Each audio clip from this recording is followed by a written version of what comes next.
Hello there. Happy New Year and welcome to episode number 597 of Smart Podcast Trashy Books. I'm Sarah Wendell. With me is Amanda, and we are traveling back in time to December 2015 for this month's RT Rewind. We are taking a look at the reviews in this issue. And along the way, we're going to talk about audiobook series, historical romance, Jesus by volume, and the ever so small range of grades in this issue. We also take a side trip into the Black Dagger Brotherhood series. So if this is a series you read, get ready. We take a long tangent and it's a lot of fun. Inside the show notes and at smartbitchestrashybooks.com or rtrewind.com, you will find a post with pictures of all of the reviews and the books we're talking about and some visual extras. And there's even a player embedded in the post. So you can just hit play and follow along. It's lots of fun because, podcasting, famously a visual media, we need to, add some visual aids to the experience. Plus, I linked to a review that I'm very proud of from, oh, goodness me, 2007.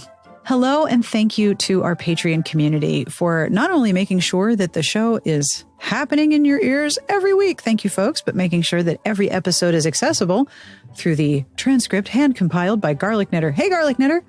Thank you so much for your support. The Patreon support means a lot. And I have a compliment this week to Leah D. There's a lot of decluttering and tidying going on in the world because it's January, and there are many thoughtful gifts and mementos from you that are being kept because they and you are too important to the people in your life. Thank you for being such a good gift giver. Each pledge makes such a difference, and I deeply appreciate your support. I also want to say hi to Kathy, who just joined the community. If you join, there's a Discord, and it's really great. There are bonus episodes, and there's a lot of fun shenanigans. So if you are at all interested, have a look at patreon.com/smartbitches. Support for this episode comes from the Science Fiction and Fantasy Writers Association. Hey, folks! The Science Fiction and Fantasy Writers Association would like to invite you to a special event for writers of romantic speculative fiction. HEA Quest is an online-only 4-hour event featuring 3 stellar panels of industry experts, including Monique Patterson from Bramble, who's a past podcast guest, Sarah Cannon of Heart Breathings, and Becca Syme from the Better Faster Academy. This event is hosted by the Romance Steering Committee of the Science Fiction and Fantasy Writers Association, and the event will finish with breakout rooms for networking with fellow authors. If you write any combination of fantasy, science fiction, and romance, from paranormal to space opera, please join the HEA Quest on Saturday, January 20th, 2024. For more information, look for the link in the show notes, or to register, go to events.sfwa.org/HEA Quest. Thank you to the Science Fiction and Fantasy Writers Association for underwriting this episode and for hosting such a cool event. I am all about HEA Quest. To find out more and to register, go to the link in the show notes or look for the link inside the show notes at smartbitchestrashybooks.com/podcast under episode number 597. Are you ready to start this episode? Strap in, get your beverages, get your snacks, get your seatbelt. We're traveling back in time to December 2015. On with the podcast and this month's Romantic Times Rewind. Are you ready to go back to 2015? To December 2015? I'm ready. I should have done this in December's episodes. We're going to do this for January's episodes. It's fine. Where were you in December 2015? I was in Boston. I think I had graduated from grad school in May, so I was still in Boston. I just left that shitty job, and I think November 2015 is when I became a full-time employee of Smart Bitches. I think it was that November. Wow, you're right. Mm-hmm. In December 2015, we were moving to Maryland. That was when we moved. It's been almost 8 years. So thank you to Shannon Stacy for this issue. We're going to look at the reviews. We sure are. We sure are. Now, we can start with the cover. This is an interesting cover. It's very visually memorable. Yes. But at the same time, it's a stock image. It's a blue drapery with a rose on it. And then Elizabeth Hoyt's book, the Maiden Lane book with the big yellow dress is big. And then beneath it are 3 more Elizabeth Hoyt Maiden Lane books. No, this is not the fourth book. No. Because the ones below it aren't 1, 2, and 3. Oh, no. Which one is this? This is the 9th book. I wonder why they picked those. For the color? Probably the previous one. So Sweetest Scoundrel is number 9. And then the ones below it are 6, 7, and 8. Yeah. So this was the last 4. You're right. Can you imagine saying, I'm going to write a 13-book historical romance series now? No. I feel like no one's really doing that now. It's interesting how much historical romance has changed. Oh, yeah. I feel like you're lucky if you get to 3 books. Like if you get 3 in a trilogy and they're all published, I feel like you're very lucky. It's interesting because when I would pick books up, the longer a series was, the less likely I was going to pick it up because it feels like such a big commitment. Oh, yeah. You have homework, right? Yeah. And I don't want to like jump in the middle anywhere. But now I feel like I miss it. Like in terms of historical romances, I feel like there are only a few major names consistently publishing now. Yeah. But I kind of miss it. It is kind of fun to go like immerse yourself in a world, right? Yeah, for a while, for sure. But yeah, I really miss those big, like Kelly Bowen historical romances. I really liked hers, but now she's switched to historical fiction. And like World War II and World War I historical fiction, which is not my thing. No, not my thing. So yeah, I'm really like missing some really good, sexy new voices in historical romance, but that's not where the money's at right now. No, it's not. Every time we talk about the Maiden Lane series, I think, okay, I should read it. And then I look at how many books it is and I'm like, but that's a lot of books. The audio is so good. Ashford McNabb does the audio for all of them. I think I listened to books 1, 2, and 3 pretty quickly in succession. I always want to go back to it, but just kind of like fall off. I didn't like book 2 as much. But book 1 and book 3 I really liked. I think we've talked about this with audiobooks. I'm very picky about my narrators, as I'm sure everyone has their own personal tastes. Yes. So when you have a single narrator doing voices for opposite genders, that's the quickest way for me to tap out if I don't like how they're doing the voice. But so far Ashford McNabb does a really good job. Like the hero in the 3rd book, Charming Mickey, is like this Irish river pirate. As you do.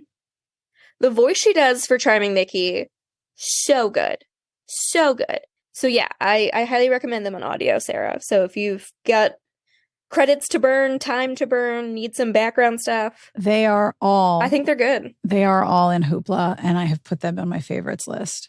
I really liked, and I hadn't finished it because I had to return the copy, my library copy, before I could finish it. But I was really enjoying the first Pennyroyal Green book on audio. Oh, I like that series a lot. I like that series a great deal. Those are fun. Like that's Caroline Linden, right? No, that's Julianne Long. Julianne Long and Caroline Linden, to me, they have a similar like tenor to their writing. It's very like, they're very funny. They're a little bit light. And I don't mean light like they don't deal with serious things, but it's not like it's more about comedy of manners and dialogue with both of them, which I like a lot. I should just go reread some historicals and stop kvetching.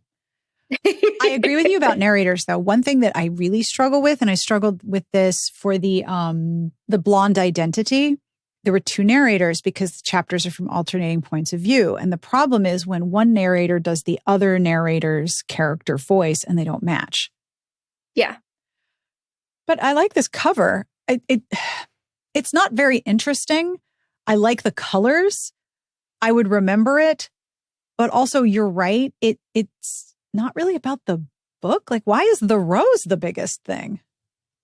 I mean, obviously it gives me Beauty and the Beast vibes, the color palette. But the cover feels more like an advertisement. Like I wouldn't be surprised if I saw this layout minus the like headlines, call outs to what's inside. Yeah. But, I could see this as a layout in an ad tucked in the middle of this issue. Yeah, for sure. Shall we start with historical romance since we've been chatting about it? Yeah, let me scroll through. There's a lot of features. This issue is full of Amanda bait. I recognize a lot. This a lot issue of is a titles lot of Amanda bait, y'all. So something I did with this round, I thought it was interesting how very, very different, not only the number of books per genre in last month's in 2004, not only the number of books per genre, but the names of the genre were different. And so I started thinking, okay, well, how much did it change? Right now, so this is 2015 in December, in historical, there are 24 historical romances being reviewed, releasing in December 2015, plus 5 historical fiction. I don't think that there are 24 historicals coming out from traditional presses in 1 month right now. No, I mean, like, you could probably make it work if you think about indie for and sure. self-pub. But for sure. That's where historical is now. There are 2-star reviews in this collection. One from Sam Hain for Karen K's Black Eagle, and then one by and published. I think we can understand why. I think so, yeah. We'll just leave that be. Let's not go near there. And then Barbara Dan's Home is Where the Heart Is, published by Barbara Dan, also got a 2-star. But the review I wanted to talk about is on page 18. It is A Whisper of Desire by Bronwyn Evans. Now, the description is fine, but the review... I started reading this one. So I don't look at yours before I pick mine. Yeah. And I'm like, what the fuck is this review? This review is terrible. I go, this is a terrible, terribly written review. Mentioning it. Okay. Thank God. Like what? Okay. So I'll start with the summary. This is the E-book. Now, we're not capitalizing the B in book now. We are putting a hyphen in, and the E is capital. They've upgraded their style guide. E-book, A Whisper of Desire from Love Swept. Download for $2.99. Bronwyn Evans, 4.5 stars, hot, setting Regency, England. So this is the summary. The Duke of Littleton, Maitland Spencer, has bedded yet another woman. Okay. Lady Marissa Hawkstone, right, doesn't remember the events from the evening before when she awakes, but she begins to worry that the cold Duke, in quotes, could be troublesome for her future. I am already confused and have some questions, but that's fine. As the rumors begin to spread, Marissa has no choice but to take the Duke's hand in marriage. Maitland finds it tough to constantly feed her sexual appetite, but the pair start to settle nicely after a quick start. Then evil is found lurking around the corner, and Maitland must decide if protecting his new bride and his heart is worth risking his life. My guy, your wife likes sex. Just go to Bone Town and live happily ever after. Okay, so sure. All right. I like it when there's an insatiable sexuality on the part of the heroine. Usually they have to be like, oh, convinced. But here's the review, and this review is absolutely dreadful. Okay. I don't even understand what this. Okay, let's remind everyone that this got 4.5 stars. 4.5 stars. With this review. Yes, thank you. Right. Regency novels aren't for everyone. But if you are a lover of romance and don't mind a little heat, Evans' novels are the way to go. She constantly reminds us what passion is all about. And because she is so on point with her facts and lively characters, you just can't go wrong. Her latest is suspenseful, well written, and a great read all around. What the hell is that review? This tells me exactly nothing. I mean, if you like books like this, I guess this one's okay. Like, what? I read that 3 times thinking that there must be some subtext that I'm missing. Like, I am missing what they're trying to say without saying it, but I have no idea. And also, even if you don't like Regency, you might like this one. Like, is someone who doesn't like historical romances going to bother reading? Like, who are they trying to convince here? What's the audience for this review supposed to be thinking when they? You're already reading this section because you want to read historical romance, right? Yeah. So, like, what is this? This review is. I was blown away by how terrible that review was. It is also all cliche. Like, I do not like cliches. This is just. It's the way to go. What passion is all about. This sounds like the signature file on an AOL email. Her books are what passion is all about. Like, what the? oh God, this review just, as someone who edits reviews a lot, I was really taking this very personally. It's not even my review. What I feel like I should do is I should just copy and paste a bunch of these reviews and make like a Franken review for that book. Oh my God, my face right now. Don't you fucking dare. These characters rang true. Like, no. Okay. I picked a review similarly for why you picked this one, in that like this feels like a generic, just like jumble of words that you could just put to any book. Word salad. Yes. Yeah, it is a word salad. So I picked, it's on page 19, The Striker by Monica McCarty. And to refresh everyone, this series was like, what if we made Navy SEALs, but they were Highlanders? What if they were Scottish Highlanders? That's what this series was. 1300s Scotland. Yeah. So it's like historical romance Navy SEALs was the premise for this series. And the review is, the 10th book of the Highland Guard series is as powerful as the others. It is the highly romantic tale of lovers forced to make difficult decisions. The consequences of their actions turn this into a deeply emotional, rapidly paced, well-crafted read. That's it. Like, this does not feel tailored to the book at all, and is so vague and generic in its critique. It could be about anything. It is like refrigerator poetry reviews, right? Yeah, I could write this about like the Bon Appetit magazine I read while I'm on the toilet. Like, it's just word salad. And there is certainly, I'm often in it, an audience that consumes romance like snacking, like literary snacking. And there is absolutely nothing wrong with that. I do it all the time. But I wonder if some of these reviews are for people who are like, am I going to like this? Yes, no. Like, this is just a very specific binary. And they're all like, oh no, these are fine. Whereas the 2-star review, like, let me grab one of them.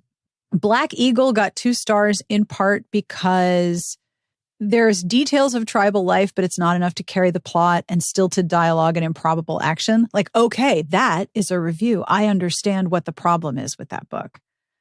Then the other 2-star reviews is, it's interesting. It'll grab readers' attention from the get-go. We have already wasted a bunch of words on cliche, by the way, right there.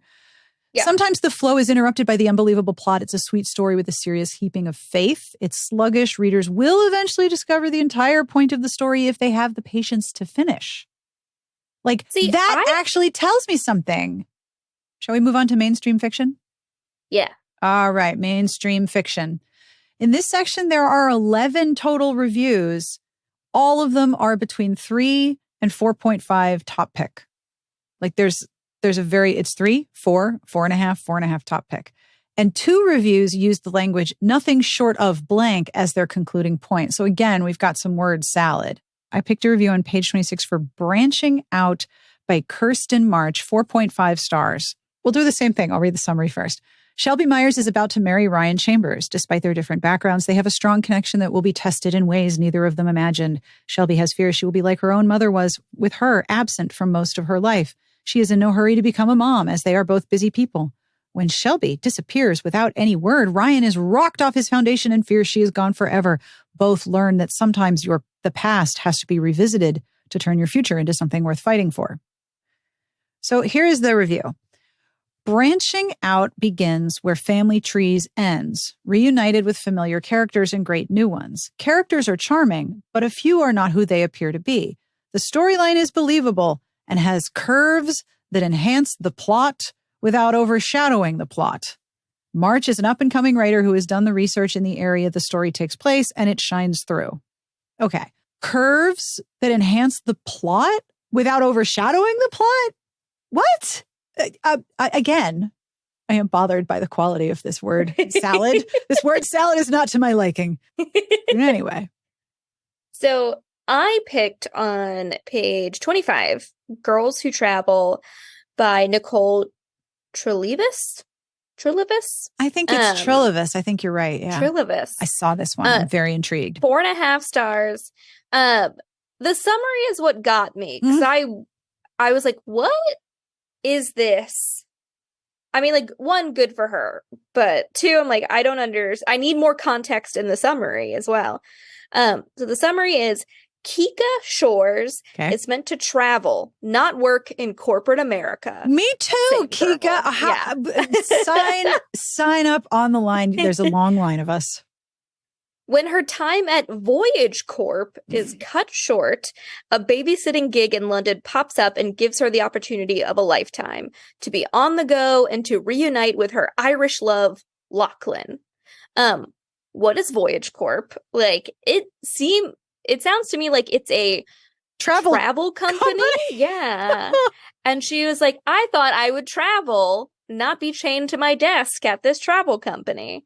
And then a babysitting gig in London. Like, I was working in corporate America. Now let me babysit your kids in London. I'm going to guess that the incomes at those two different positions are slightly different. Yeah. I'm going to guess that the income is a little variable between babysitter and corporate America. Although, salaries are weird. Maybe I'm wrong. Yeah. And then the summary continues. However, her travel plans go slightly different than anticipated. On her adventure, Kika finds that there is a lot to discover in a new place. So we have woman upset that she's in the rat race in corporate America. She just wants to travel. She's meant to travel. Then gets a babysitting gig in London and also hopes to reunite with some long-lost Irishman that she fell in love with. But there's a lot to discover in a new place. Yeah, no shit. Water is wet and ice is slippery. So yeah, the summary more than the review got me because I'm like, what is going on here? And in the review does mention that this is a slightly unrealistic scenario. You don't say. Yeah. Though the overall plot appears a bit too convenient, readers won't let a slightly unrealistic scenario spoil their trip to London alongside Kika. And also, they describe the characters as animated. What the fuck does that mean? I don't know. Do they talk with their hands? Are they Italians? What? Like, I don't understand what animated characters means in this description. I still couldn't tell you what I'm going to find in this book. Yeah. Like one thing I like about the way that we talk about books right now in 2023, 2024 is that we identify and share the tropes that we're talking about so we can find other books like the ones we want to read. We all like our own flavors. This is just, here are some words, self-discovery and animation, and her journey is nothing short of lovable. Here's another nothing short of. This doesn't tell me anything. It's very frustrating. Is it like, the mystery white Airheads flavor of like, you don't really know what the flavor is. It's just some flavor. Shall we move on to teen scene? We're new adult reigns supreme. Oh, here. It's all new adult in here. There's some science fiction and there's some like paranormal and futuristic, but a lot of it is the angsty, life-changing drama of new adult. New adult, I will say, new adult makes me tired. It's just too many feelings, too many emotions all in one place. It was never my genre. And that's fine. If people like it, that is awesome. The thing that is popular does not always have to be what I like, but new adult makes me very, very tired. I feel like new adult, and I use it separate from shorthand of like big feelings, but more of like, we're in this nebulous gray period of like not in high school, but not quite on your own anymore. We're in this sort of like transitionary period. And so that's kind of how I use it as a signifier now of like, this character is not a high school student anymore, but they're not on their own. Okay, so I picked a book called Light of Day by Alison Von Deepen on page 30. Yeah. And my note in parentheses was, Jesus Christ. So I'm going to read both. I'll read the review first. This got 3 stars. The pace of Light of Day is so fast that it suffers in the area of character and relationship development. There's so much going on plot-wise, but the connections between the characters are not given enough time to manifest, keeping all relationships at the surface. The storyline is interesting, though, and relevant to current times. That's a 3-star review. Okay, there's too much going on, but at the same time, 3 is the lowest marker you get in this section. There's nothing below this. So this was not good, but still 3 stars. Okay.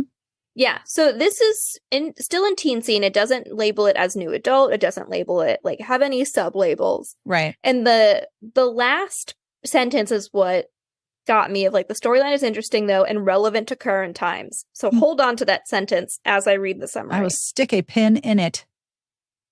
Gabby Perez is oh, by the way, content warning, trigger warning for this book summary. Oh yeah. Oh yes. Yes. Oh yeah. Okay. Yeah. Gabby Perez is shaken to find out from a cute stranger named X that her and her friends' drinks were drugged.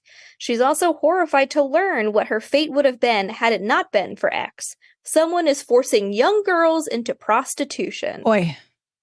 Interning at a radio station, Gabby is determined to get the word out about what's going on. When a friend of Gabby's goes missing, Gabby and X team up to search for the girl. But who is X really, and what is his motive in helping Gabby? And what is she going to do about the intense attraction between them? I'm sorry. That doesn't matter. Someone is drugging young women. There's trafficking going on. I don't care about your pants feelings. Yeah. But the storyline's interesting and relevant to current times. Indeed, I echo. Jesus Christ. Yeah. I was like, wow. That's pretty heavy. Oof. Mine is on page 28, and I picked this because it is always great to encounter a truly fantastic hero name. This is for This Raging Light by Estelle Lore, and it is 4.5 stars. This raging light is messy, but so is life. Lucille is in over her head and lashes out. In love with the wrong person, she's also incredibly determined to do right by her little sister and be a loyal friend. This novel is so real. Mistakes are made and horrible accidents happen, and no supernatural hero can step in to save the day. That is up to Lucille. Lore's debut is brilliant and not to be missed. I don't understand. It's so real. It's so real, man. Okay. But so also messy. But also messy. So here's the review, or the summary rather, and mild content warning for ableist language. When her dad goes crazy and her mom walks out the door, it is up to Lucille to maintain the house, pay the bills, and take care of her little sister, Wren. There are few worse times to fall in love with Digby, her best friend's twin brother. I'm sorry. What a I have a general rule that I never, ever want to make fun of someone's name, because most of the time people don't choose their own names and they come with a lot of meaning, and it's not cool to make fun of people's names. But when it's a character, I gotta say, I'm sorry, Digby. Digby. Anyway, let me finish up with Digby here. With Digby, her best friend's twin brother. And the last thing that Lucille needs is yet another concern, let alone the sweet, funny, not single Digby. So I was just curious what the name Digby means, where it hails from. Oh, no. And the first one that comes up is it's an English baby name, meaning farm by a ditch. Okay.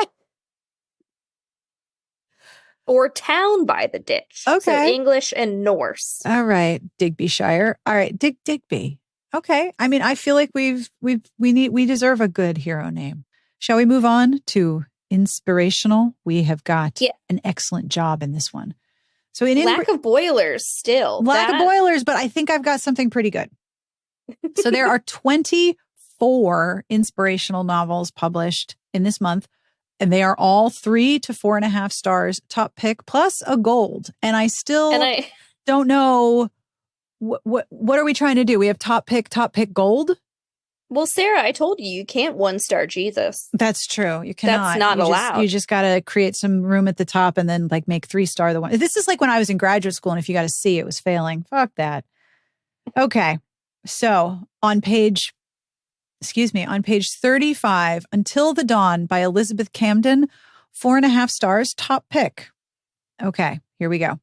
The review is, once again, Camden delivers a masterpiece of literature as she breathes fresh life into a timeless tale of a surly, wounded hero and a sweet, wholesome heroine. With its almost tangible setting and vibrant characters, the story evokes shades of both Jane Eyre and Beauty and the Beast in turn, but is so much more compelling. Sharp, witty dialogue and a tale of generational tragedy will keep readers entertained and enthralled until the very last word. Okay, great. Here's what's cool. Quentin Vandermark makes a stunning return to the family's cliffside estate and discovers that Sophie Van Rijen, I think I'm saying that wrong, it's Riijn. Rijen? Rien. It's probably Dutch, so I'm screwing it up. Anyway, Sophie has been using the rooftop of the abandoned mansion to work as a volunteer for the recently created Weather Bureau. On a mission to quell the rumors of a family curse, Quentin resents Sophie's presence, yet finds himself inexplicably drawn to her. Despite their conflicting beliefs and purposes, will a shared love of Quentin's son be enough to unite their hearts? She is an amateur volunteer meteorologist, and she's squatting in his house. This is amazing. Like inspirational. Loves a heroine with like a quirky little interest. Cool. Hospital nutrition. Yeah. Weather. Yeah. Like she's an amateur meteorologist for the recently created Weather Bureau, and she's just hanging out on the roof of this guy's house. And she's like, I'm sorry. Meteorology demands it. I love that. That just hell yeah. I'm very excited about this. So there are two that I want to mention. Excellent. I cannot wait. Tell me everything. It's also interesting that we have the most opinions about the inspirational categories. So the review I initially picked was on page 36, and it's Romance by Design by Gail Gamer Martin. And I'll read the review first. This book takes place in Boston, and immediately I was like, what? Which is a nice change from the author's usual location, Michigan. Yeah, fuck Michigan. This is a sweet, descriptive tale with a character longing to find peace and a sense of belonging. There are some scenes that are perfect for the upcoming holiday season. And then the summary. Hunter Evans is an interior designer at a prestigious Boston firm. He meets Morgan Brannigan at a charity event he was forced to attend. He is not pleased when he learns that Morgan is the new designer at their firm, hired to bring her country flair to the modern design team. Oh, that's not going to work. I know. He is even less impressed by the fact that his boss is throwing them together on projects, hoping they can mesh their ideas together to win contracts. Can they learn to work together, or will Morgan and her constantly jingling charm bracelet push Hunter over the edge? Freaking charm bracelet. Oh my God, is the charm bracelet like her whole personality? I don't know. I hate like a jingling jewelry. I hate coins in a pocket. I hate the jingling noise. I'm like making sure everything in my purse is like strapped down so you don't hear my house keys or anything. So I'm with Hunter on this one for sure. Wow. But I'm also curious, anyone who sets a book in Boston or just like any place that you're very familiar with, I'm always curious whether they get the details right or not. So, girl, you know, ma'am. And then as I was before you move on, yeah, you need to see the cover for Romance by Design. I will put it in the. Okay. Oh boy. Oh, it's oh boy. It's real bad. Is that the original cover? I do. If you go to the Kindle version, and then a man appears. There's a man. A surprise man. So so half of the cover is this woman with extremely vibrant green eyes. When you were younger, did you live through the era where you could change the color of your eyes with contacts? I think so.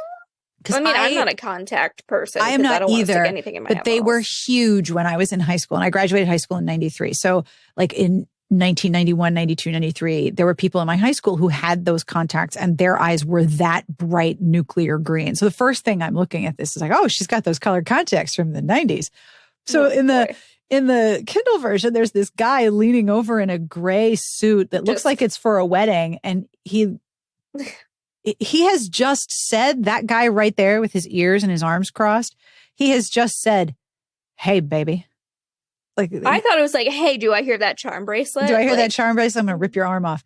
But then on the paperback cover, it's the same chick with the bright green eyes. But then there's like it's like paint swatches and curved over a floor plan of a house. But the problem is the green of the paint swatches exactly matches her eyes, and it is extremely distracting. So tell me the other book you were interested in. So after I picked that review, I'm like scrolling through to get to the next section, and I see the cover for Shelley Gray's Whispers in the Reading Room, and it's on the next page, 37, and it's two people in a library, and a woman is dressed in red and she's holding a candle between them. And I'm like, I like the composition of this cover. And then I read the review and description. I'm like, this actually sounds kind of cool. That cover is gorgeous. I know. The review is, this concludes the Chicago World's Fair mystery series, and it ties up things perfectly. Gray is a master at integrating rich details and historical accuracies to create an engaging tale that will take the reader back in time.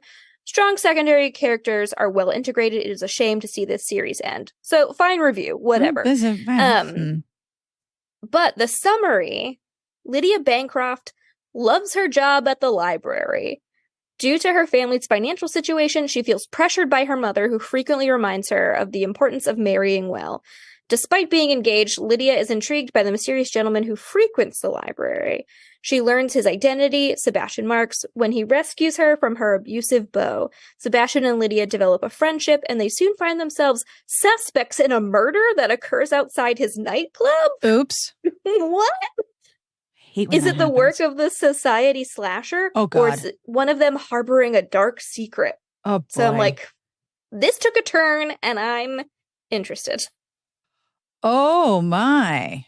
A librarian helping solve a murder outside a nightclub amidst the backdrop of the Chicago World's Fair. Okay, this sounds kind of good. Right? How much Jesus do you think is in there? That's my thing with inspirationals, or like this section of like, is it Jesus friendly? Like Jesus heavy? How much Jesus, like what's the Jesus content? How much is God directing the plot? Like how much is there an actual Deus ex machina, except like it's actually God messing about in the plot? What's the JBV, the Jesus by volume percentage of this book? Or is it just like closed door, there's no kissing or anything? You know, like I wish the grading rubric would specify how religious the book is. That would be helpful to me as a reader. I'm trying not to laugh into the JBV. What's the JBV of your Oh, love it. I think one thing that's really interesting about the inspirationals, and we've talked about this for the last couple of issues, that the subjects, the jobs, the setting, the historical period, it is everywhere. Everything is open. Like you will find these all over the place. World's Fair, 1812, 1704. Like you'll just go everywhere. The wideness of all of the elements is so vast. I feel like if you've written a historical that isn't quite going to fit with historical romance, you just massage a little God into it, and then you can sell it to one of the inspirational publishers, because they seem to be the most open. The inspirational publishers seem to be the most open to the most variety of setting and plot. And yet, all these people are white. Yeah. So you got to have white people. Not really having sex, right? You got No, there's not going to be any. There's not going to be any schtupping. Sorry. Jesus. Would you like to go first in Mystery Suspense Thriller? Also, for the record, there are 28 reviews in this section, 28 books. And they're all boring. It all between 3 and 4.5 stars, top pick, and 1 top pick gold. Yeah. And I know you found something to read here, but for me, like, I'm not a big romantic suspense reader, so that kind of nixes a lot of those out there. And mystery thriller, like, I prefer mine skewing more towards like on the horror side of a mystery. Mm-hmm. But the first review in this section on page 40 is for Dean Koontz. And the book is called Ashley Bell. And I feel like you don't really need to read the review because you just need to read the summary. And I'll just read the summary. B.B. Blair's doctor tells her she has a form of brain cancer and only a year to live. When B.B. makes a miraculous overnight recovery, everyone is astonished. Struggling to understand what has happened, B.B. consults with a woman named Kalida Butterfly, who convinces her that she escaped death because she has a mission to save someone named Ashley Bell. But who is Ashley Bell? It quickly becomes apparent that BB has mysterious and dangerous enemies who are willing to do anything to stop her. What? Right? So, growing up in my very rural high school, in the school library that we had to read books through like AR reading program, and you would read a book and take a test on it, and you get points and blah, blah, blah. But our options were very limited, and I remember our library had a lot of Stephen King and a lot of Dean Koontz, which is wild to read as a 14, 15-year-old. Like, they're just wild. I read a lot of him between the ages of 14 and 15 and then haven't touched anything since. And it's wow, good to know. Still, the Dean Koontz brand is still going strong in 2015. 2015. Have you read a Dean Koontz book? Not a chance, no. The book I wanted to talk about is on page 43. And like you said, I do sometimes find books that I want to read here. And I read this section thinking, okay, which ones would I want to read? Death Comes to Curland Hall by Catherine Lloyd is on page 43. And one of the things I like about this section, because mystery, suspense, and thriller are all very distinct genres in terms of plot and expectation. At the top of each review, what's this magazine called this month? RT Book Reviews? Yes. Okay. It keeps changing its friggin' name. RT Book Reviews will tell you some of the key elements about the book before they give you the review. So Death Comes to Curland Hall is listed as mystery, amateur sleuth, historical, which it's okay, I'm listening. It has 4.5 stars. This superb series contains rich historical details that transport readers into village life. The mystery is intelligently constructed and aided by the nicely crafted characters motivated by devious intentions. Scandalous revelations uncover the true killer, and the ending is as surprising as it is satisfying. Enhancing the novel is the complex relationship between Lucy and Major Curland, who often argue over Lucy's role in the investigations. Lucy is headstrong and tenacious, and the relationship develops through mutual admiration, while the duo prove to be a formidable crime-solving team. So this is the third book in the series. But I was already a long, complex relationship developing over multiple books between two intelligent people who solve crime. I am interested. So here's the summary. Lucy Harrington has returned home from London to help with her friend Sophia Griffin's wedding. As wedding guests arrive, Lucy and her father are asked to allow Mrs. Chingsford and her daughters to stay at the rectory. Lucy soon learns that Mrs. Chingsford is a disagreeable woman who has her sights set on Lucy's father, the village rector.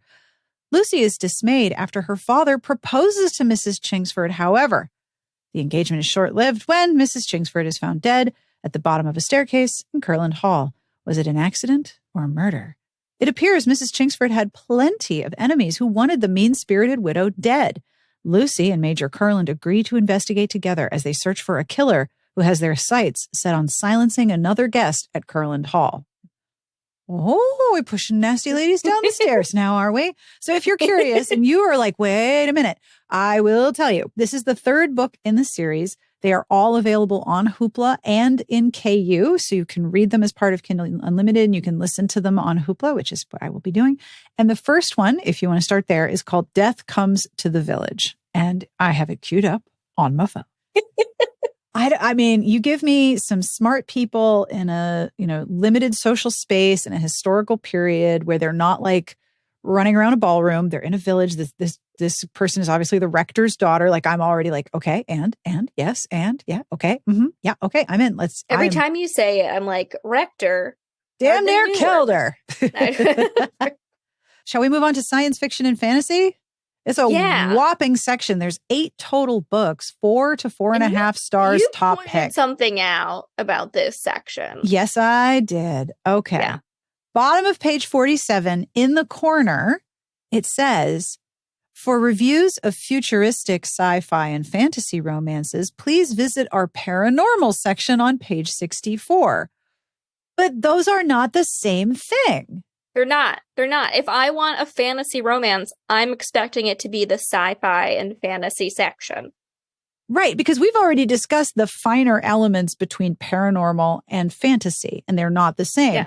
Sci-fi, futuristic, and fantasy, definitely not the same, but I expect them to be reviewed in the same set. Okay, I'm very confused by this editorial decision on this part that they made.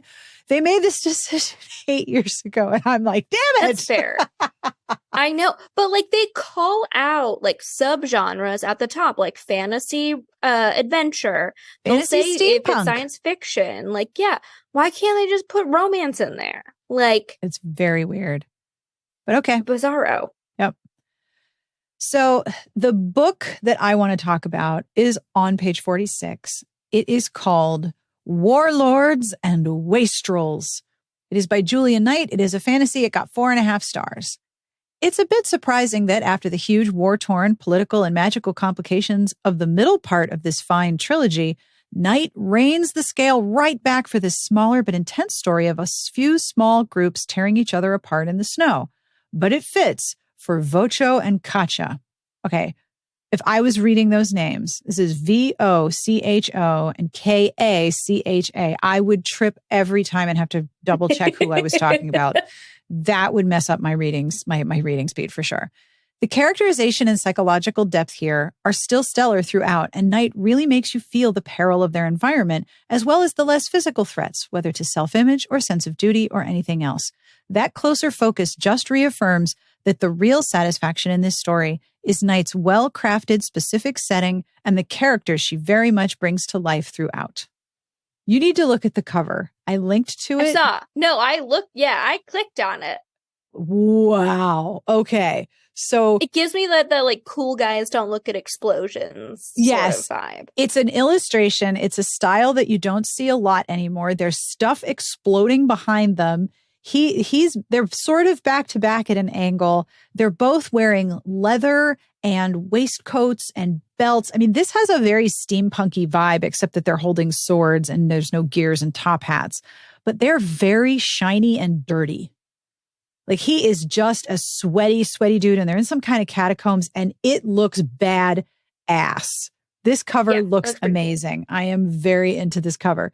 And the tagline on the cover is "Peace is for cowards." But this is the Duelists trilogy. If anyone is curious, the Duelists trilogy begins with Swords and Scoundrels, then Legends and Liars, and then Warlords and Wastrels. And it looks like these two are just the pair through the whole thing. Yeah. But the covers are bad ass. Well, the taglines are book 1 is dying is for amateurs. Yes. Book 2 is honor is for fools. And book 3 is peace is for cowards. Okay. That's a vibe. That is entirely a vibe. And this is like a cover that chews on the scenery. It's so good. But yeah, that looks pretty badass. I feel like this issue is just titled December 2015 Amanda Rants, because this is like the second or third rant I have. Okay, well, I write down subtitles while we're recording, and I have already written what's the JBV, Jesus by volume, but now I have to say this is I like the JBV one, though. Amanda Rants. Well, I mean, somebody gave me a subtitle field in the podcasting software, so I was like, well, I better start putting something pithy. Yeah, I picked the review for Chimera by Mira Grant, which is on page 47. Yep, heard of that. Do love a Mira Grant book, aka Shannon McGuire. And the review is: the third and final installment in the parasitology trilogy is not a disappointment. Good to know.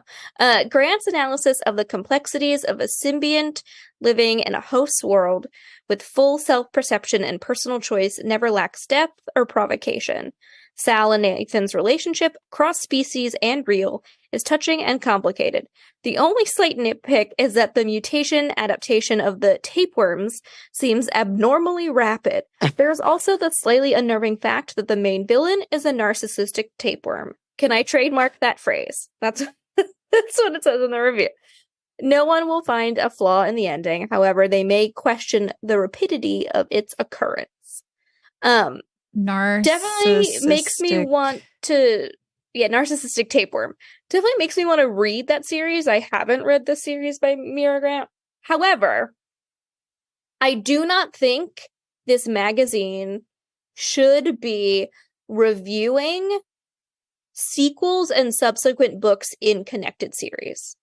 I feel like it is not worth the space. That's really interesting because I just reviewed a book. I just went over a book 3. The last one was a book 3. Why do you think they shouldn't be reviewing the subsequent books? So if they're a standalone, sure, that's great. Yeah. But I haven't read this series before, and I just read the review for the last installment of the book. Right. And a little bit of a spoiler that the villain is maybe a narcissistic tapeworm. Maybe that's a big reveal that the villain is actually a tapeworm. Who knows? I don't. Oh, so the problem here is that they're giving away a lot in the review without, see, that's really interesting because I know when I edit reviews and like, somebody was reviewing a book 2 and was just sort of talking about things. And I was like, hang on, is all of this a spoiler for book 1? They're like, oh yeah, it is. So, we hide it because you don't want to spoil the book. Yeah. I mean, I know when I'm looking at a series, I won't read the descriptions of like book 2, 3, or 4 because I know what happens in book 1 and then that gets boring. Like so-and-so are now married. Oh, well, I guess it works out. I think like if you've already started this series, you're probably going to give book 3 a try. Yeah, and you're for sure. probably not going to be seeking out reviews of book 3 because you want to read it for yourself. Yeah. Obviously this doesn't apply to like standalone series books like in historical romance or whatever, where like the current plot doesn't hinge on anything happening in prior books. Right. So I think like just reviewing book 1 of a series should be it. If you're reviewing the sequel or final book in a trilogy or whatever, I think it's a waste of space that you could have given to another book. I feel like it's unnecessary. Or you could do those kinds of books. You could do an abbreviated, because I mean, remember, part of the purpose of this book is also to tell librarians and booksellers what's coming out and like to, which ones do they want to stock. I think it would be enough to not give away so much of the plot development. Like, this is not going to disappoint you if you've kept up with this world. This is a great final to the end. Everything is wrapped up well. The story is just as strong. That's all I need to know. You're right. This is a lot of spoiler, and that's kind of unfortunate because you don't really have a choice. It's just there. Like, you can't choose. Yeah, like it makes me curious in the series for sure. But yeah, like I don't know if what I'm reading is supposed to be known to me, the reader who has never picked this up before. Right. Romantic suspense has... Oh, boo. Yeah, it's 13 books. You will never guess the range. You'll never, ever guess the range. It's 3 to 4.5 stars top pick. I don't understand why romantic suspense is separate. I don't understand why the review section is so small. Like the range is so small. I'm like, yeah, okay. None of these grab me. So we're just going to move on to contemporary. Yeah. Okay. So contemporary. There are 35 books in this section. And again, the range is 3 to 4.5 stars top pick. That's a 4-point range. There's and it's no way. It's so silly. And the odds are not in their favor that this range is right. Even if you just had this section, just these 35 books, that is way too close to be realistic. I will say, however, in a moment that probably gave some people a lot of heartburn, there are 2 books in this section called Controlled Burn, one by Shannon Stacy and one by Nikki Duncan. And I know that it really bugs people who are working on a book when another book with the same title comes out in the same month. This sucks. Is back when like firefighters were the thing, right? Oh, yeah. So this is another review where I was like, what? is this? I don't understand. Okay, so this review is for Samantha Chase, I'll Be There, 4 stars. This is the review. The Montgomery clan returns and the matchmaking uncles are at it again. The chance to revisit with family members is a bonus as they all put in their 2 cents worth of advice. That's 2 sentences. Holy cow. What is the and the first line of the summary is after a devastating mountain climbing accident. Like, what? This sounded like everyone was having like a really bad meal at a diner and uncles were being annoying. And no, it's like falling off a mountain. But no, the review is 4 stars, hot, 2 full sentences.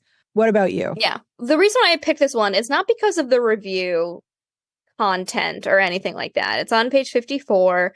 It is the first review in the contemporary romance section. It's The Harder You Fall by Gina Showalter. 4.5 stars.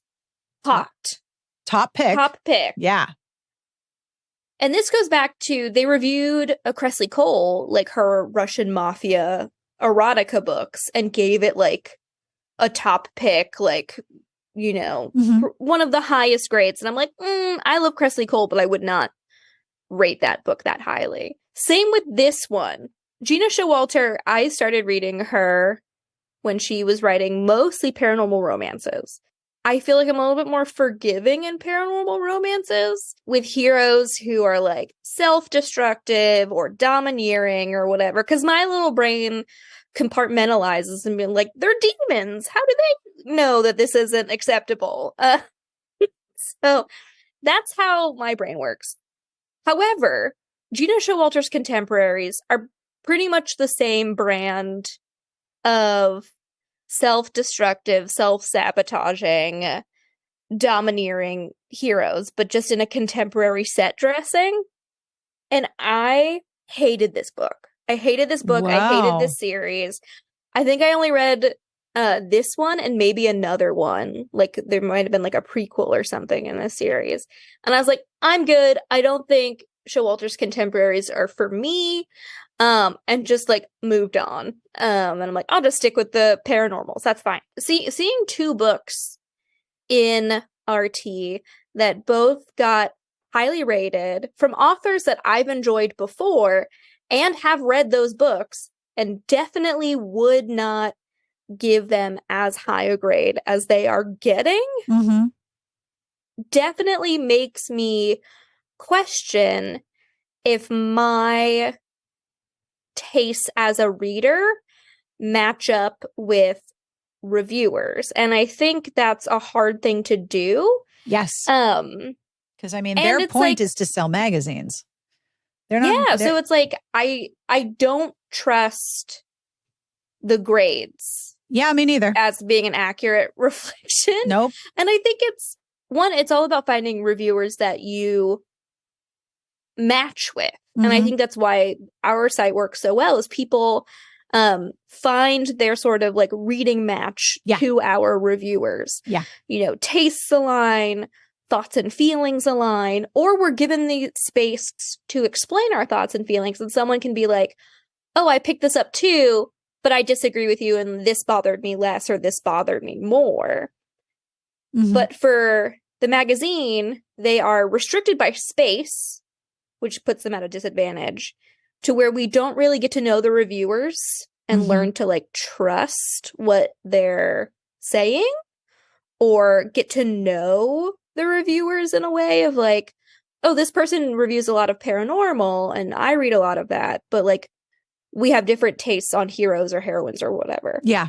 So yeah, it was just like, after reading this review and the Cressley Cole review, I'm like, I don't know if I would turn to this magazine for reviews. I think for me, like I would use it as a resource to see what's coming out and maybe just read the summaries. But I think if I were consuming this magazine as it were coming out, I don't know if I would give the reviews any credence whatsoever for my own reading purposes and how I would use it. I think it's more of a purpose of, here are the books coming out this month that you want to be aware of as a romance fan. Yeah. It's much more of an awareness tool than a critical tool. I mean, that's part of why the site was co-founded. I co-founded the site because there was very, very little criticism of books and saying, no, this doesn't make any sense and it was bad. You can't have this many books without some of them being bad. It's 35 books in one genre, for heaven's sake. They can't all be like good to great. Yeah. There's no way. So paranormal, as we scroll for 19 miles. I loved this particular section this month. I saw a lot of good names that tell me why. I mean, we got Thea Harrison. Yeah. We got G.A. Aiken. Yes, we do. Kate Baxter's warrior vampire books, I liked for the most part. We got Cressy Cole. Yeah. J.R. Ward makes an appearance. Oh, we got man. some heavy hitters here. Jackie and it made me Frank. Jacqueline Frank is in here. That's a name I haven't read Katie in a McAllister, long time. Rachel Kane is here. Yeah. It really took me back and made me so happy to just to revisit these names and titles. Yep. I definitely smiled a lot just seeing some of these books because I remember having good memories reading these authors and these books in particular. So I loved this particular section this month. So what book did you pick? So this one wasn't a good one. This one made me confused a little bit, but it's for a book called Disciple by Jody Wallace on 65. Readers are well advised to start with the short preceding novella, Tangible, before embarking on Maggie and Zeke's main event. Also, thank you for pointing out that maybe we should do some background reading. Yes, this reviewer knows how it works. Yeah. Apart, the stories are not as strong, but together they build an intriguing world with a ton of romantic and paranormal tension. Oh. Maggie makes a wonderful, non-traditional heroine relying on her will and her brain more than her biceps, which I feel like is a sentence at odds because traditional heroines don't rely on their biceps in general. Yeah, I would say the opposite would be the non-traditional, but okay. Yeah. While Zeke would soon take on a platoon of vampires or zombies than deal with an emotional situation. No thanks. Man, you got to get yourself to therapy. Come on. Good protagonists, an ex-girlfriend from hell, a dash of humor, and some great action scenes make this a terrific read. Yeah, I definitely paused at, this man would rather fight vampires and zombies than talk about his feelings. No, thank you. Which, reminds me of when you bring up of, a man is angry because you made him feel a thing. Yes. Yes, you've made me feel a feeling and I must fuck it out of you. Yeah, that's what it reminded me of. But come on, guy. If you would rather fight terrible monsters than talk about your feelings, I don't have enough pages in this book to wait for you to get emotional fluency enough to function as an adult human being. I'm done. I'm not ideal enough with the emotionally immature in my real life. I don't fantasize about that being a hot thing. Also, you got to look at the cover, Sarah. Oh my God. Let me. Hang on, I'm pulling it up. What happened to them?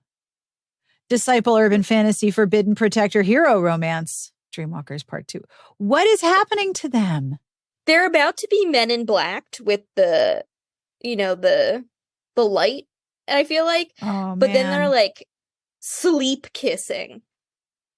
That's a weak kiss. So this is what people who tell you not to stand in front of the microwave think happens to you when you stand in front of the microwave. They are so overexposed. They're about to be vaporized. Oh, yeah. It's a very white photo. It's very weird. Okay. Wow. I am, by the way, really, really over the titles that are 19 words long. I'm super over it. Disciple, urban fantasy, forbidden protector, hero romance. I understand that helps. Is it an SEO thing? It is absolutely an SEO discoverability thing. I completely understand the reasons why I hate it a lot. Because we're running out of adjectives, an addictive, a compulsive. I'm like, okay, how about a scrumptious? Start using some interesting adjectives and I will be... Scrumptious protector hero. Yes, that's right.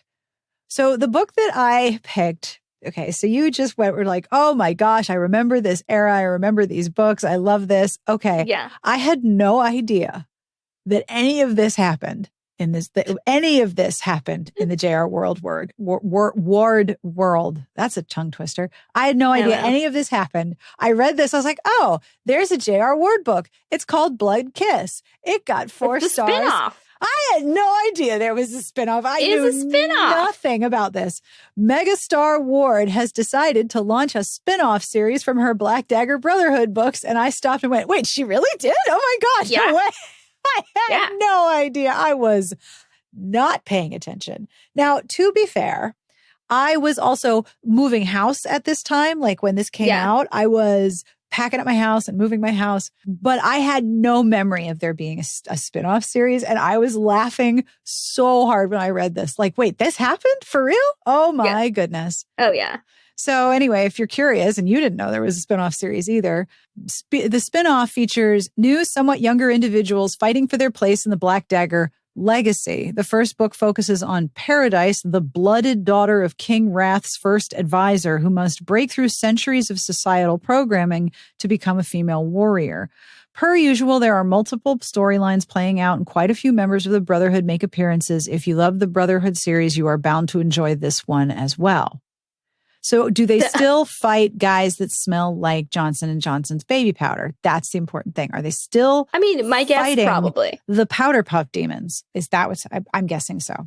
Part of me wants to go back. So I'm looking at my Goodreads. Oh, that's a dangerous journey. I know. I'm looking at my Goodreads and I read the Black Dagger Brotherhood series. I only read up to book 3. When did I read book 3? And I stopped at book 3. And I was done. I stopped at book 3. When did I read this? I wish it would show me. Because this was the book, and I don't know if you know anything about this series and the names. Oh, I know a lot. I definitely read the first one. I read the one where Wellesley gets killed. Is that the first or the second one? It's early. No, I don't and remember. I was like, oh, I don't know if I want to read this because they just killed off my favorite character. And then I wrote a review. He probably comes back. No, she doesn't. She's dead. No, she doesn't. Oh boy. But I read up to the point, trigger warning, if you're listening to this where other people can hear you, I'm about to say something very gross. I remember reading up to the point where the guy who was the cop had black jizz. And I don't remember what book that was. But there was definitely I think everyone hated the cop. Well, I mean, he was terrible. Yeah. I wrote like a review that was basically like the backstage actors talking about the plot that they're in. Like, what the fuck is happening here? Black Jism, I'm pretty sure. Yeah, that was Lover Revealed.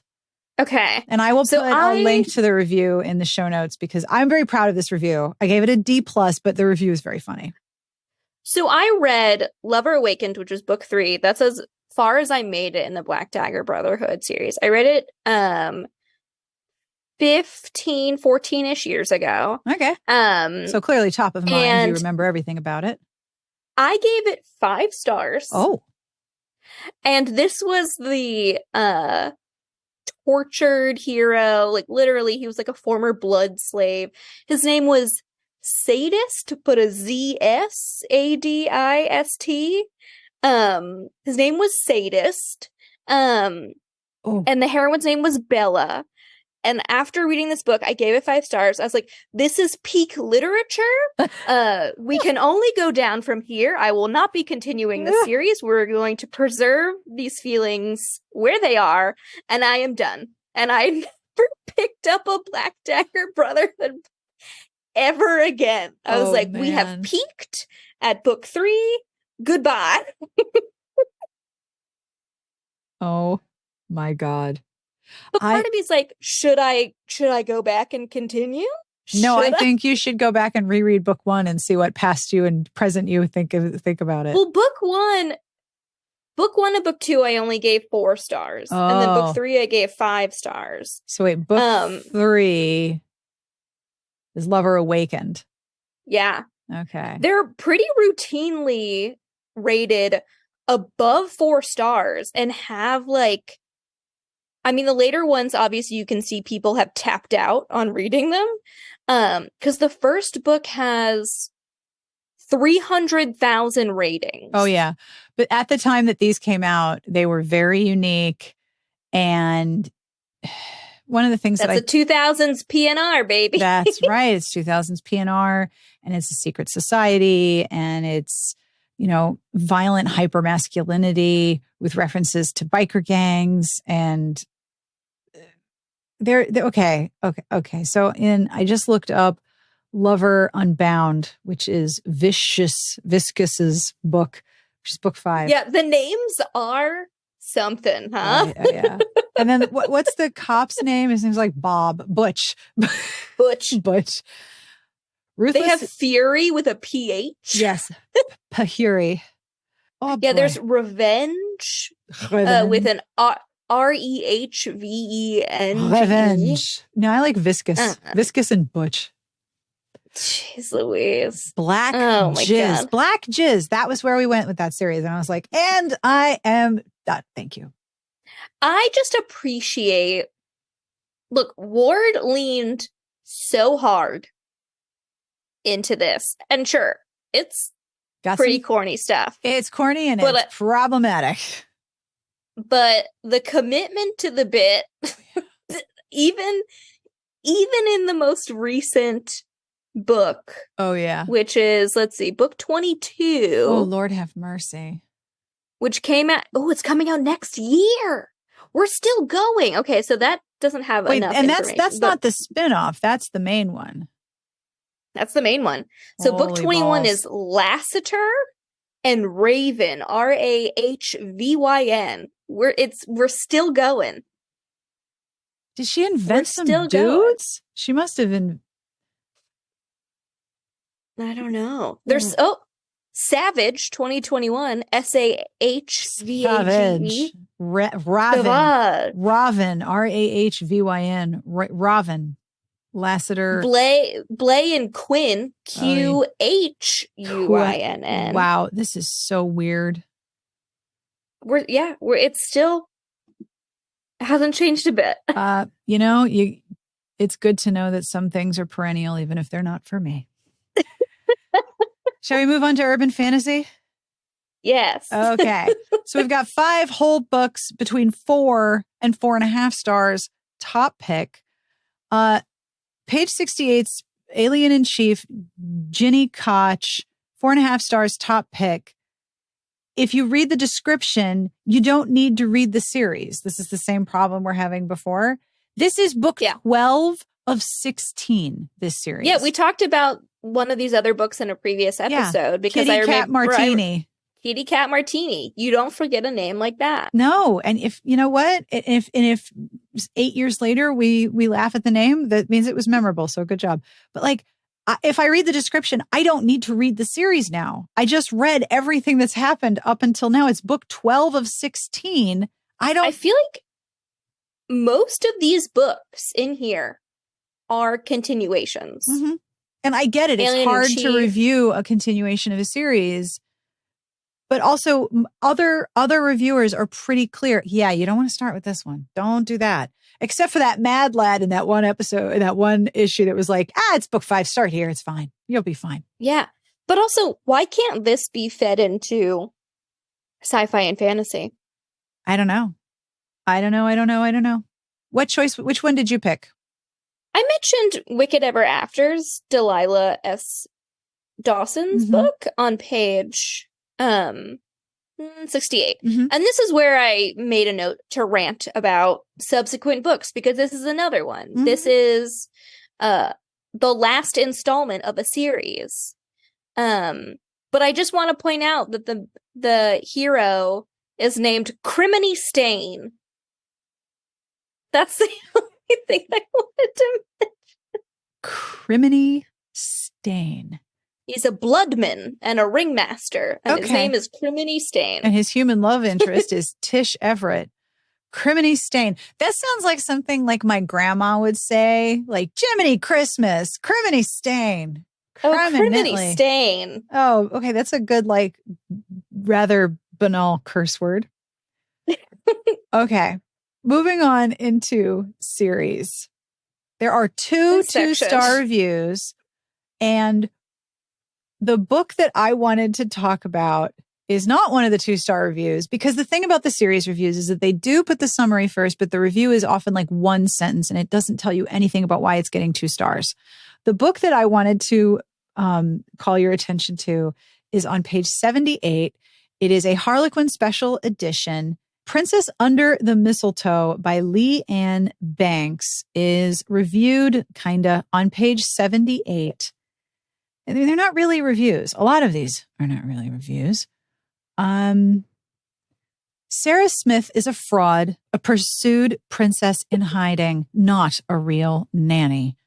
But her feelings for her sexy single dad boss and his children are very real. Working in the small kingdom of Chantain, widower Gavin Sinclair becomes very attracted to his children's nanny. His life is too complicated for romance, especially with the enigmatic Sarah, right?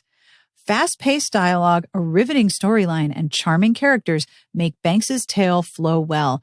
Her imaginative settings and the royals in this fictional fiefdom give this holiday tale some pizzazz, while the temporary to forever family gives it heart.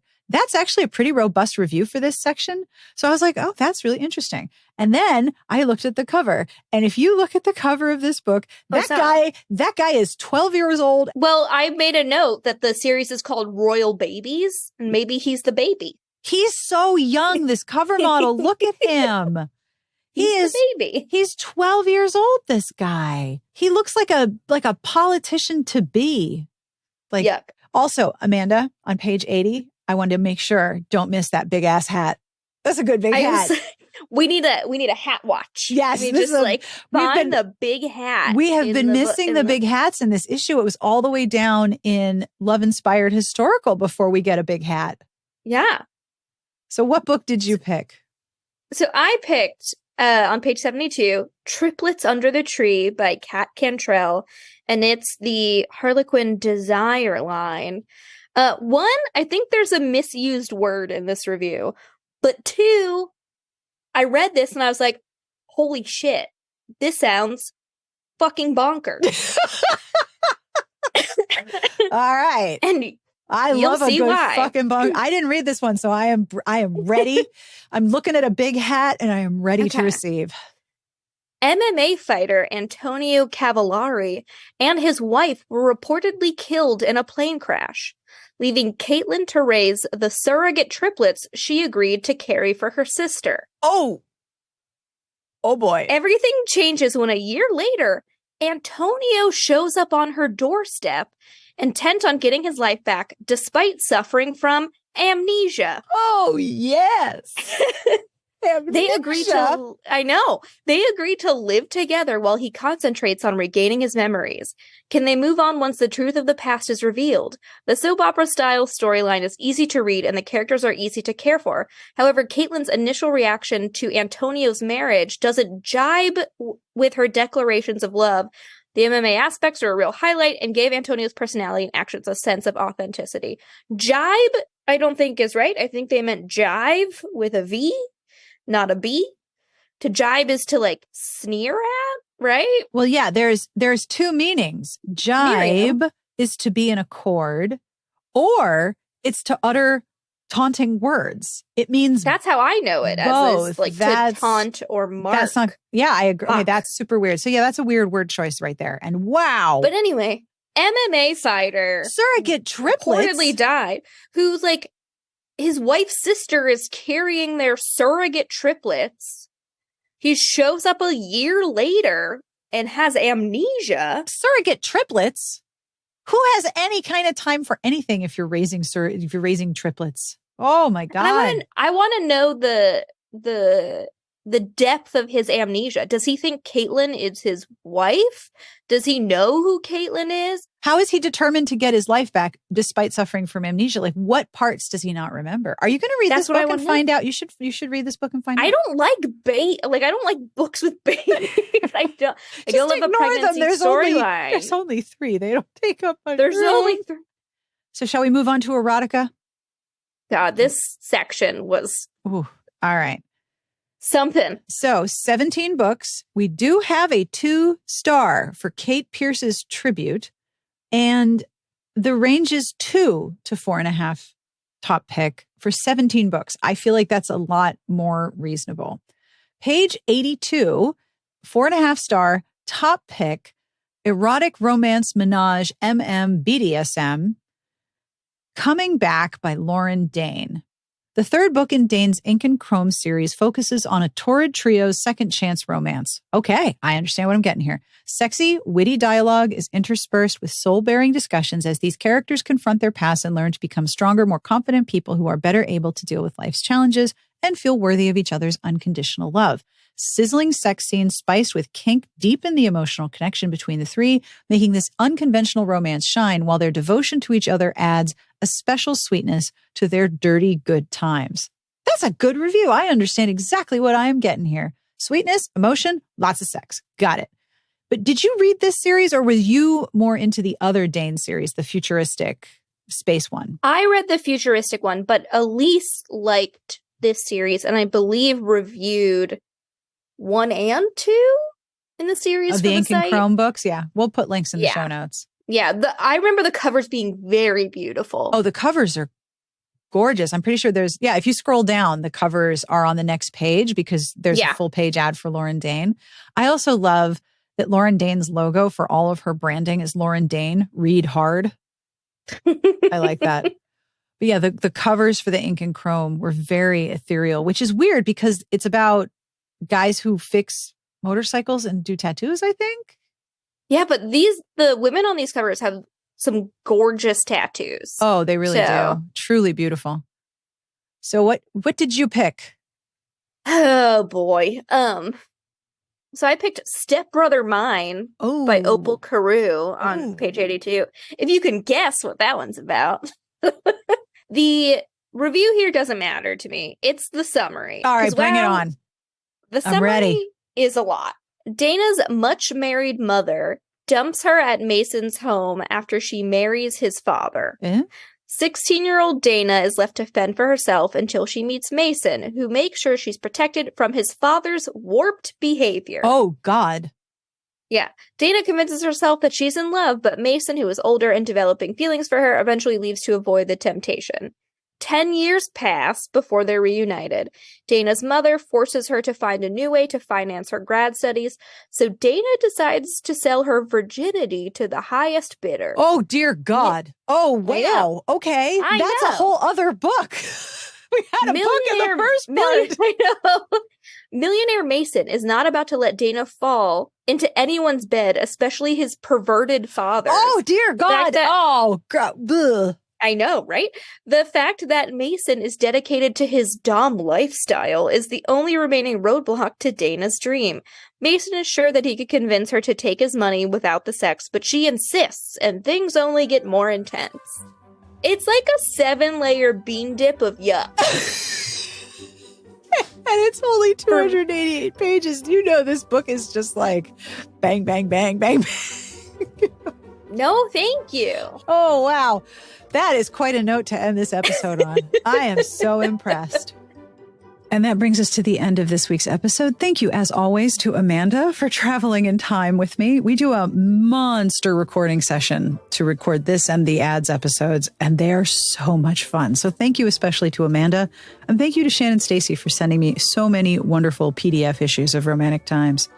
I am curious, what is your ideal Jesus by volume? I don't know if you could tell that I was bent over away from the mic because I could not stop laughing, and I can't edit out if I'm laughing right into the microphone. I need to move my whole head. I was bent over laughing at that Jesus by volume. I will have links to the review that I reference and to HEA Quest in the show notes and at smartbitchestrashybooks.com/podcast. You can also find all of the Romantic Times content at rtrewind.com. I don't want to miss the opportunity to name the reviewers from Romantic Times Magazine, December 2015, who wrote all of the reviews that we talked about. And those are Jamie Giraldi, Kathy Robin, Danielle Valente, Patsy Glons, Susanna Balk, Megan Watts, Carrie Townsend, Leslie L. McKee, Jill M. Smith, Sandra Martin, Victoria Freiricks, Nicola O., Barbara Pizio, and Jackie McGugans. And speaking of reviews, I want to turn this back to myself. You don't know how uncomfortable that makes me, but I asked for reviews because I didn't have any, and y'all have come through so very, very much. I want to thank We Three Imuras for this review, which is completely making my day. Sarah Wendell's podcast has been going for 12 plus years and is always the first listen of the week for me. I'm so honored. Not only do I get great reading recommendations, but the kind, supportive community of readers, authors, and other folks has enriched my life in so many ways. Thank you so much. It is a massive honor to be your first listen. I'm always excited when a new episode of my favorite shows drops. And so I'm really honored that I'm in yours, my favorite list. So thank you. And thank you to everyone who has left a review for the podcast. I don't know where my Apple reviews went, but whoa, darn, they're back. So thank you. And as always, I end with a terrible joke. This joke comes from a librarian named James in a southern town who emails me the best links all the time. And this time, James, the librarian, sent me a joke. Are you ready? What does the cannibal who's late for dinner get? Give up? What does the cannibal who's late for dinner get? Gets the cold shoulder. It is so bad. Thank you, James. And thank you for being a librarian. It is a very hard job right now. So please don't think that we don't appreciate it. I appreciate it very much. On behalf of everyone here, we wish you the very best of reading. Have a wonderful weekend, and we will see you back here next week. Smart Podcast Trashy Books is part of the Frolic Podcast Network. You can find outstanding podcasts to subscribe to at frolic.media/podcasts.